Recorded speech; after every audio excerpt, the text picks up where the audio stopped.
parentes. Irmãos, o pastor Osmar, como os irmãos sabem, está viajando, está de férias, e nesse período Deus tem dado a oportunidade de outros pastores estarem pregando, e nesta noite eu quero trazer uma palavra aos irmãos. Em Atos capítulo 1, abra sua Bíblia, Atos 1, de 1 até o versículo de número 9. Há alguns meses atrás, nós já fizemos um estudo assim bastante preciso e bastante profundo do livro de Atos. Não quero refazer o estudo, mas eu quero chamar a sua atenção para algo que para mim é fundamental para a nossa caminhada como servos do Senhor. Atos capítulo 1, de 1 até o versículo de número 9. Está ali no quadro, eu vou ler a minha tradução, talvez não seja tão igual ao que está ali, né? Fiz o primeiro tratado, ó Teófilo, acerca de tudo que Jesus começou, não só a fazer, mas a ensinar, até o dia em que foi recebido em cima, depois de ter dado mandamentos pelo Espírito Santo aos apóstolos que escolhera, aos quais também, depois de ter padecido, se apresentou vivo com muitas e infalíveis provas, sendo visto por eles por espaço de 40 dias, e falando do que respeita ao reino de Deus. E estando com eles, determinou-lhes que não se ausentassem de Jerusalém, mas que esperassem a promessa do Pai, que disse ele, de mim ouvistes.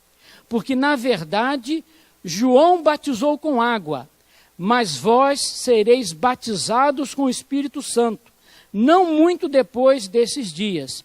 Aqueles, pois, que se haviam reunido, perguntaram-lhe, dizendo, Senhor, restaurarás tu, neste tempo, o reino a Israel?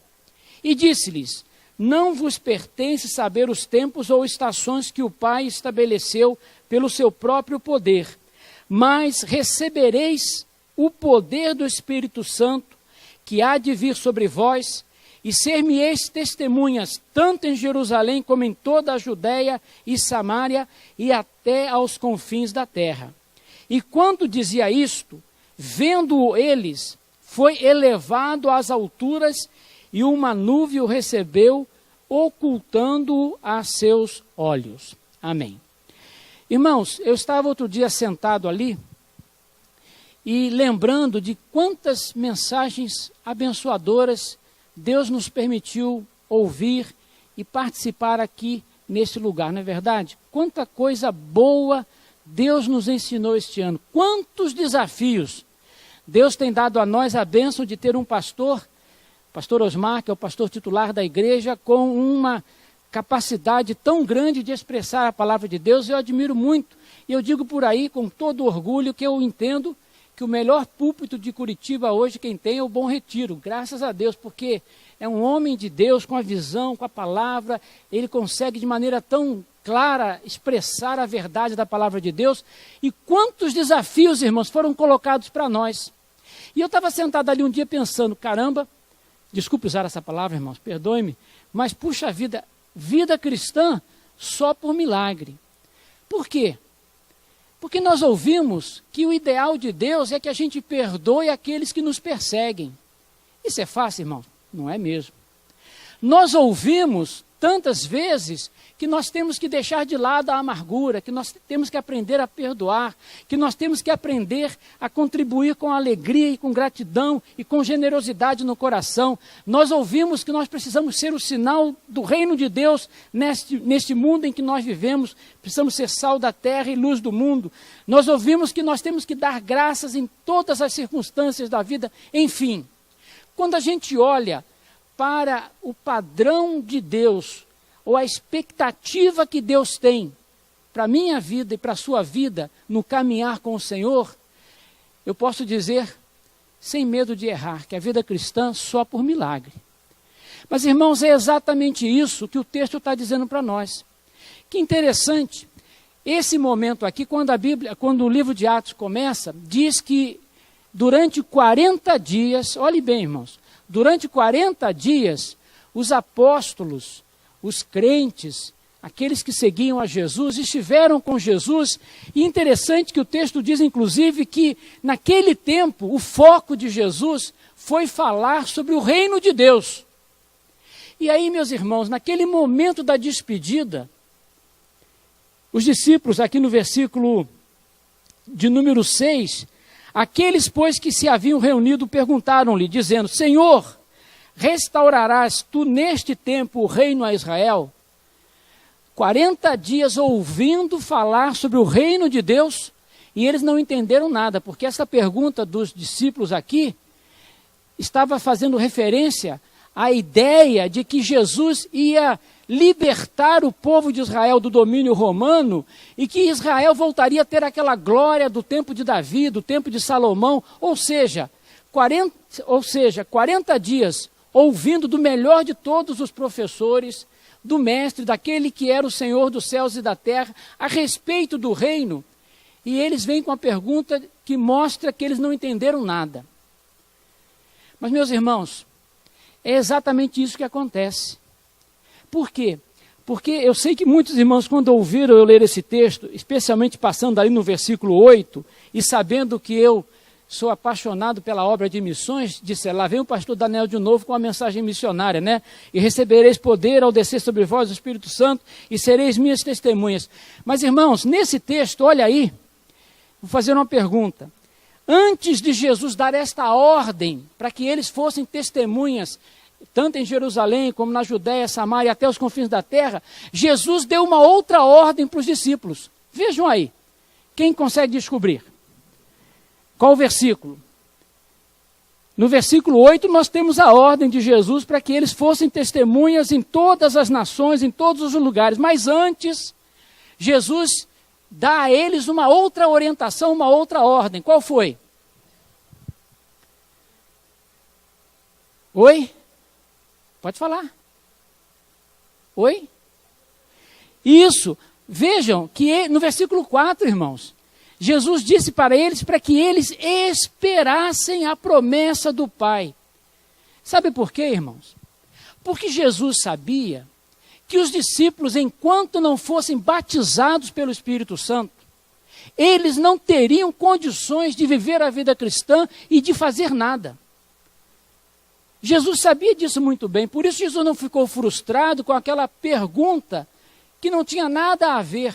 Porque o reino de Deus, o poder de Deus, não se manifesta de maneira política, mas ele se manifesta na vida de pessoas que são transformadas, no evangelho que é anunciado a todas as nações. Então Jesus sabia que os discípulos, naquele momento, ainda não tinham condições de ir a todas as nações. Por isso ele disse, vocês têm que esperar. A gente dá muita ênfase à ordem de Jesus de ir, mas a gente esquece que Jesus mandou esperar. É que às vezes, especialmente para mim, que sou super agitado e super ansioso, eu não gosto de esperar nada, eu gosto de fazer tudo rápido e correndo. Mas Jesus, vocês têm que esperar até que recebam o poder do Espírito Santo que há de vir sobre vós. Ou seja, meus irmãos, Jesus está dizendo que se nós, discípulos dele, não tivermos a presença do Espírito dele no coração, não fomos batizados no Espírito Santo, não tivermos o poder de Deus em nossa vida, de fato a vida cristã, só por milagre, porque por nossa força, por nossa capacidade, nós nunca alcançaremos o padrão que é colocado para nós. A prova está nesse texto. Os discípulos tiveram o melhor de todos os mestres, 40 dias, de manhã, de tarde e de noite. E eles não entenderam nada. E, inclusive, se nós continuarmos lendo o texto, diz lá no versículo de número 13, e entrando, subiram ao cenáculo, onde habitavam. Cenáculo era um quarto no andar de cima. Eu fico imaginando que eles estavam ali orando, graças a Deus por isso, mas eles estavam acuados, eles estavam temerosos, eles não sabiam para onde iam, eles não sabiam o que fazer. Exatamente assim acontece quando nós tentamos viver a vida cristã pela nossa força. Irmãos, a ordem de Jesus é para que eles esperassem aquele batismo que viria sobre eles. Eu não vou entrar nessa discussão, porque nós já estudamos esse assunto. Aquele é um momento especial quando se inaugura ali no dia de Pentecostes a nova era do Espírito Santo de Deus, quando Jesus vai aos céus e ele manda o Espírito para estar entre nós. Na verdade, é o próprio Jesus que está em nosso coração, mas através do Espírito Santo. Mas eu quero destacar que o próprio Jesus, no ministério dele, percebeu a importância de fazer a obra de Deus debaixo desta unção do Espírito Santo. Isso acontece lá no batismo. Quando ele é batizado, o que acontece? Uma pomba vem sobre ele e simbolicamente é como se ele estivesse também sendo batizado no Espírito Santo. Claro que não, porque ele, o Pai e o Espírito são uma só pessoa, mas é interessante que ele só começa depois do batismo a pregar o Evangelho. E lá em Lucas, eu quero que passe ali Lucas 4, 17 e 21, eu estou passando alguns textos que eu tinha combinado lá com o pessoal da multimídia. Mas Lucas 4, 17 a 21, veja o que acontece. Jesus é batizado, simbolicamente ele recebe o Espírito de Deus, ele é levado a ser tentado 40 dias no deserto, e depois ele vai à sinagoga, e aí ele começa o seu ministério. E olha como é que ele começa o ministério. Foi-lhe entregue o livro do profeta Isaías, e abrindo, achou o lugar em que estava escrito: o Espírito do Senhor está sobre mim, porquanto me ungiu para anunciar boas novas aos pobres, enviou-me para proclamar libertação aos cativos e restauração da vista aos cegos, para pôr em liberdade os oprimidos e para proclamar o ano aceitável do Senhor. E fechando o livro, devolveu-o ao assistente e sentou-se. E os olhos de todos na sinagoga estavam fitos nele. Então começou a dizer-lhes: hoje se cumpriu esta escritura aos vossos ouvidos. Interessante, Jesus começando o seu ministério usando esta passagem de Isaías e dizendo que o Espírito do Senhor está sobre mim. Ou seja, se para Jesus fazer o ministério que ele fez entre nós, ele declara que o fez debaixo do poder do Espírito de Deus, irmãos, quem somos nós para prescindir ou para pensar que nós conseguiremos fazer qualquer coisa sem que haja esse poder de Deus em nosso coração? Se o próprio Jesus declarou que estava iniciando o seu ministério com esta compreensão de que ele fazia a obra do Senhor pelo Espírito e pelo poder de Deus. O autor do livro O Espírito Santo no livro de Atos, H.E. Dani, diz o seguinte: na experiência do homem, nenhum fato tem sido mais completamente demonstrado de que o fato de que a vida humana não pode conseguir com o seu próprio esforço um sucesso pleno no serviço prestado a Deus. As santas tarefas do reino de Deus exigem o poder do Espírito Santo. Contudo, quão poucos são os crentes que têm tentado ajustar a sua vida a esta verdade óbvia. Vamos continuando a fazer por Deus aquilo que podemos, dentro das nossas restritas bases de nossa limitada força humana. Ou seja, a gente tenta viver a vida cristã com a nossa força. E aí vem a frustração, e aí vem a derrota.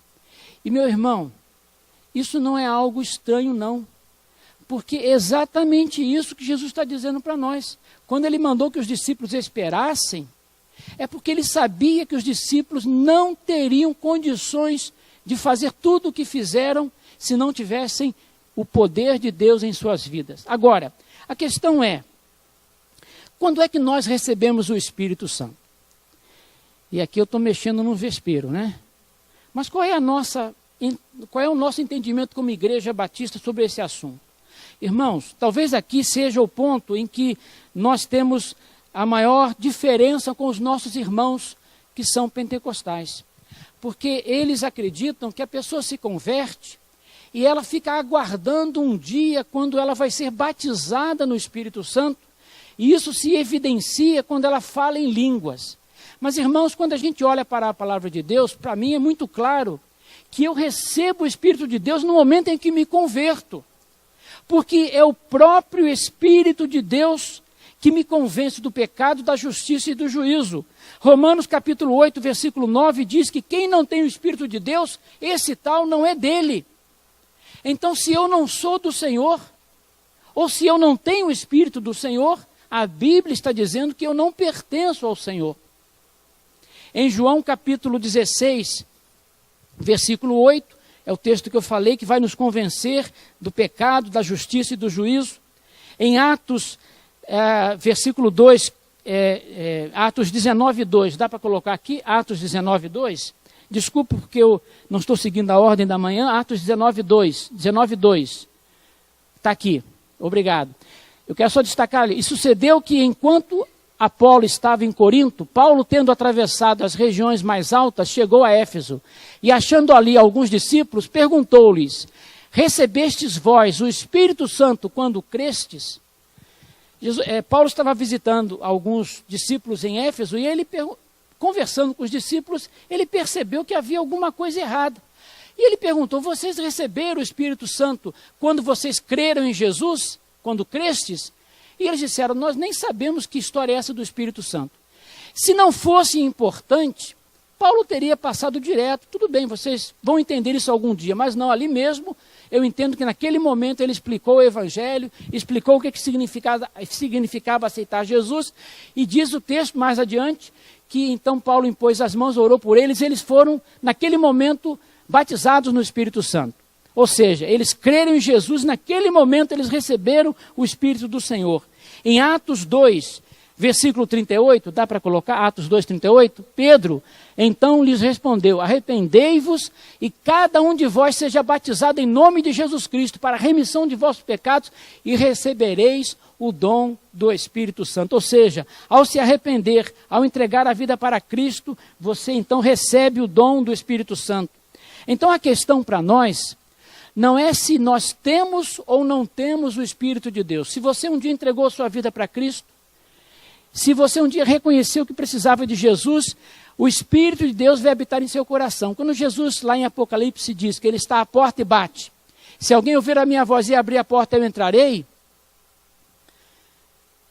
De fato, quem entra na vida da gente não é Jesus, é o Espírito de Deus, aquele Consolador que ele prometeu que estaria conosco todos os dias. Ou seja, a questão não é se você tem ou não tem. Se você é do Senhor, se você um dia se converteu, o Espírito de Deus está no seu coração. A questão é, o Espírito de Deus tem você? Que você tem o Espírito de Deus, meu irmão, fique tranquilo. Se você aceitou Jesus, e se você chegou a essa compreensão, é porque o Espírito do Senhor tocou no seu coração e veio habitar no seu coração quando você se arrependeu e creu em Jesus. Mas a questão é, esse Espírito tem a sua vida? Ele de fato enche o seu coração? Ele de fato dirige a sua vida? Então eu quero entender que o maior desafio para nós que já temos Jesus, que já nos convertemos, que já nascemos de novo, é estarmos permanentemente cheios da presença do Senhor. Cheios deste Espírito que é o presente que Jesus dá para nós vivermos a vida cristã. É a presença dele em nosso coração para que a gente tenha condições de fazer tudo aquilo que ele colocou diante de nós para fazer. Pregar o Evangelho, viver a vida cristã de maneira digna, não estar sendo derrotado a cada momento pela tentação, pelo pecado, perdoar, amar incondicionalmente, enfim, todos aqueles desafios que estão aí presentes diante de nós. É possível, irmãos? É possível. Mas é possível pelo poder que o Senhor vai colocar e coloca no coração de cada um de nós. Amém? Agora, a salvação é um ato histórico, é um ato único na vida da gente. Lá em Apocalipse, se puder colocar ali, Apocalipse 20, 15, só vou fazer a menção, a Bíblia diz que existem 2 livros, né? Lá no dia dos julgamentos, existirão 2 livros. Um livro onde estão registrados todos os nossos atos, tudo o que nós fizemos de certo e de errado. Então, primeiro vai ser aberto este livro, que conta a história de cada um de nós. Ou seja, primeiro todos nós chegaremos à conclusão diante de Deus de que nós realmente pecamos, que nós estamos afastados de Deus.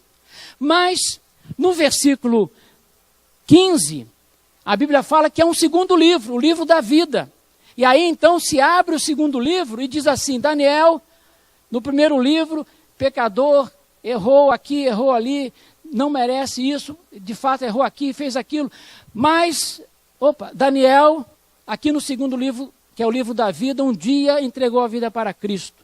Ou seja, lá, de maneira simbólica, não é isso? Para que a gente possa perceber que a salvação é um ato perfeito de Deus e eterno de Deus. O meu nome é escrito no livro da vida no dia em que entrego a minha vida para Cristo.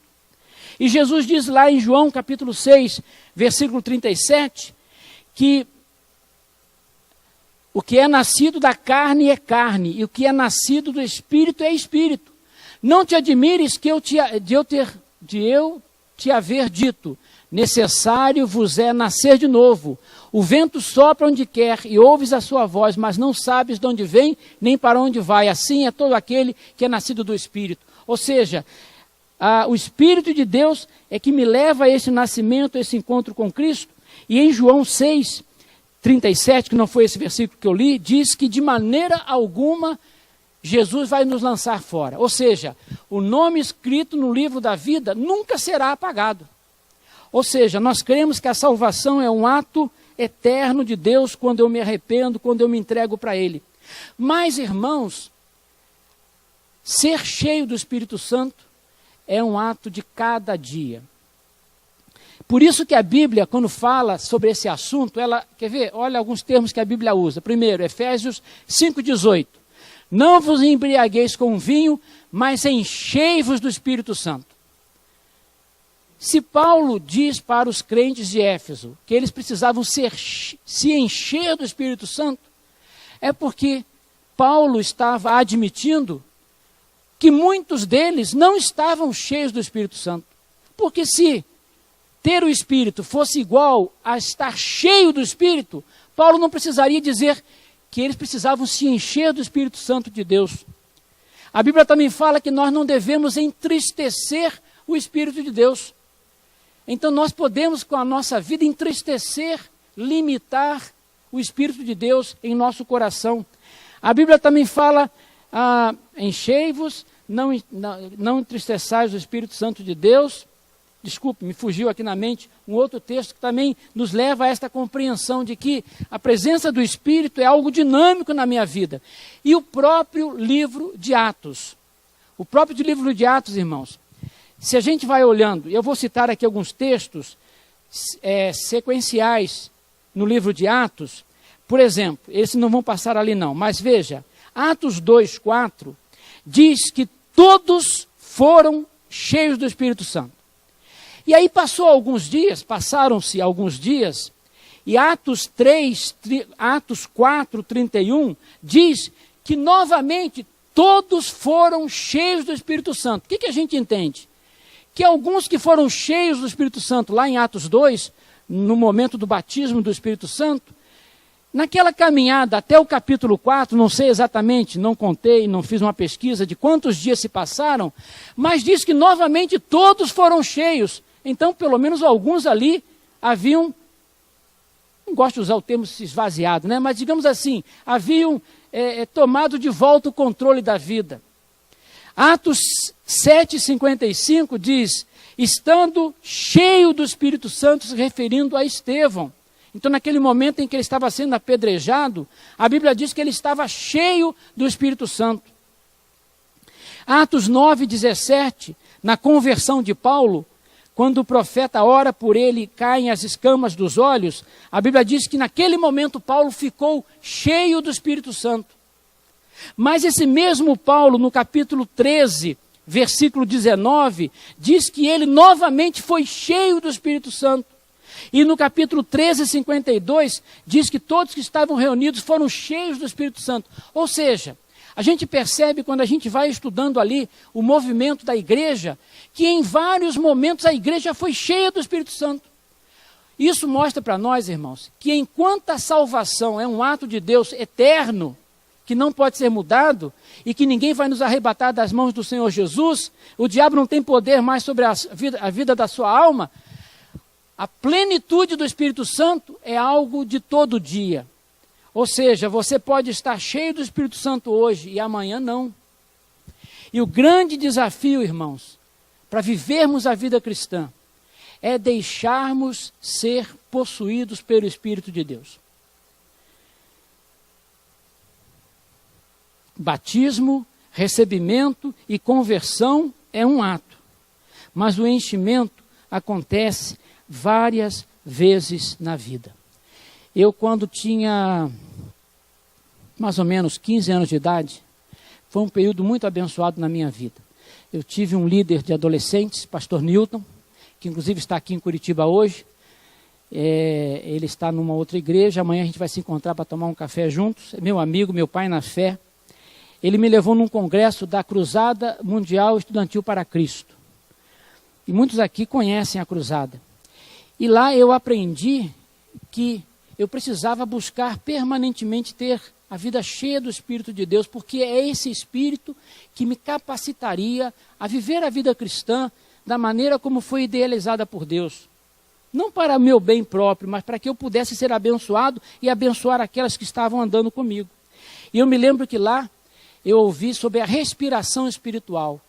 Ou seja, é algo que você faz toda hora. Você consegue parar de respirar? Não, eu vou parar de respirar 1 hora. Não consegue. E ele dizia o seguinte, que você tem que colocar para fora, né? Seria a aspiração, não é isso? Não sei bem aí os que são formados nessa área da...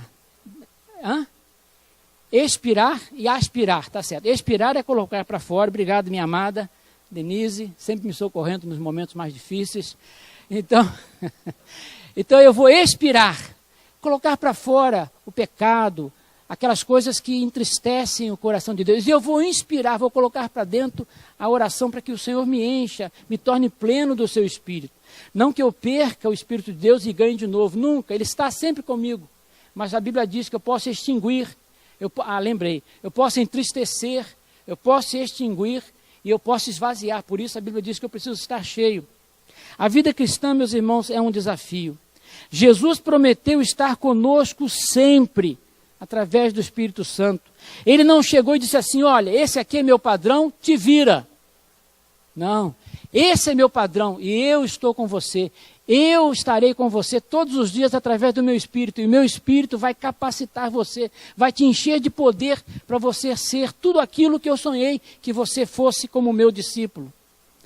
Eu me lembro também desse curso que eu fiz lá na adolescência. Interessante como é que marca, irmãos. Por isso que eu valorizo tanto o trabalho com crianças e adolescentes. Coisas que eu aprendi lá, nunca mais esqueci e marcaram a minha vida. E às vezes, não que a gente não deva fazer, eu tenho que buscar o pessoal que está na Cracolândia, eu tenho que buscar o pessoal que está perdido nas drogas, mas eu tenho que buscar aqueles que ainda não chegaram lá, para que eles possam dar a vida toda ao Senhor. Por isso eu acho tão importante o trabalho com crianças, com adolescentes, com jovens, e graças a Deus, porque a nossa igreja tem também esta visão. Mas eu me lembro de uma ilustração que eu ouvi lá, o seguinte, um homem que estava carregando um saco de batatas nas costas, andando pelo caminho ali, e passou um senhor com uma caminhonete, e disse, sobe aí na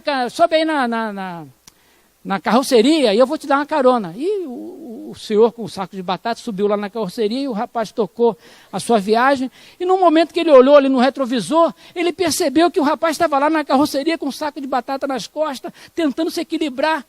E ele parou o carro e disse, mas meu amigo, que história é essa? Você com esse saco de batata nas costas? Pois é, doutor, o senhor já me deu carona, ainda vai levar meu saco de batatas? E às vezes é assim que a gente entrega a vida para Jesus. Jesus, o senhor já me salvou e o senhor ainda vai ter que levar todo o meu peso, irmãos.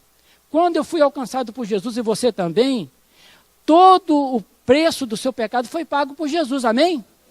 E Jesus quer que você tenha uma vida vitoriosa. Jesus quer que você viva a verdade do Evangelho, que você e eu sejamos sal da terra e luz do mundo. E Ele nos capacita para isso. Ele não nos deu a ordem, não nos deu o saco de batata nas costas e disse, te vira. Não, para a plenitude, irmãos, é uma entrega de todo dia. Abaixe sua cabeça e feche seus olhos. No final de janeiro eu vou pregar de novo. E aí quero compartilhar mais algumas coisas que a Bíblia fala sobre o que eu preciso para ser e me manter cheio do Espírito Santo. Mas nesta noite, eu acho que ficou muito claro que nós precisamos desesperadamente da graça, do poder do Senhor para viver esta vida cristã plena. A Bíblia diz que rios de água viva vão fluir do nosso interior, não para a nossa glória, mas que as pessoas possam ser alcançadas através da nossa vida. A Bíblia diz que Deus quer que nós sejamos sal da terra e luz do mundo.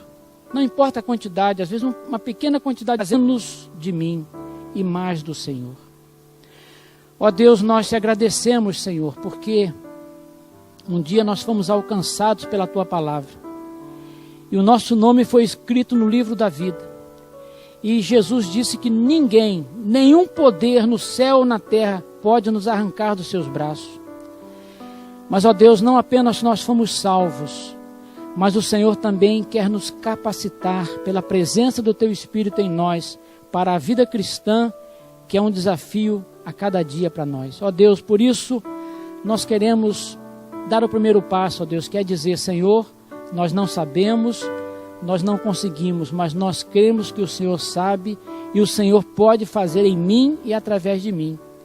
Ó Deus, abençoa-me, enche-me com Teu Espírito, ó Deus, e ensina-me a cada dia estar buscando a plenitude da Tua presença em mim, para que, ó Deus, a minha vida represente bênção para todos que estão à minha volta, para que a minha vida represente glória ao Teu nome. Nós te pedimos em nome de Jesus. Amém, Senhor. Amém. Meu irmão, que Deus o abençoe. Que Deus encha a sua vida com a sua presença na pessoa do Espírito Santo.